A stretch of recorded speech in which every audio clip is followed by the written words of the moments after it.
Okay, I just tore a ligament in my knee, and so I have to be in bed for a few days. So you'll have me from the same view all the time.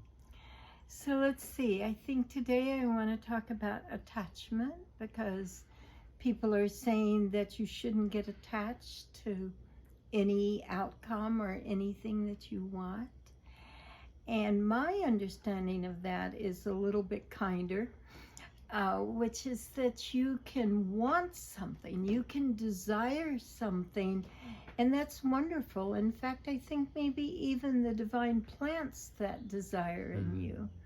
But if you have a desire in such an intensity that you give away your joy if it doesn't happen, then that's not healthy. I know that at a certain point I wanted a certain house, and yet I thought I shouldn't have a desire. But it turned out that God planted that desire in me to have that house.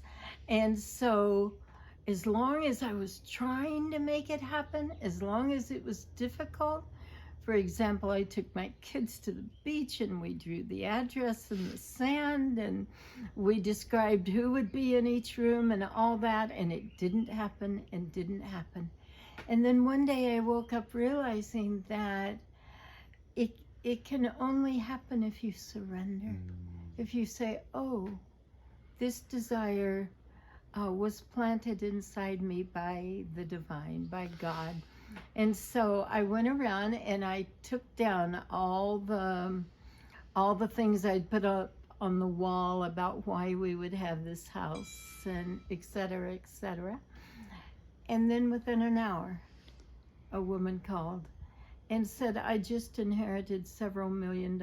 Can I make the down payment for a house? So sometimes the desires are put there by God, but you can't force it. You can't make it happen. And so the same is true with desires about a friend or a lover or a car or anything else. If you start to get to the point where you're losing your joy because of not yet having it, then you need to let go. But if it's because God wants you to have it and you say, okay, I'm open to it, here's all the ways it will be wonderful to have this, then it works. That was easy.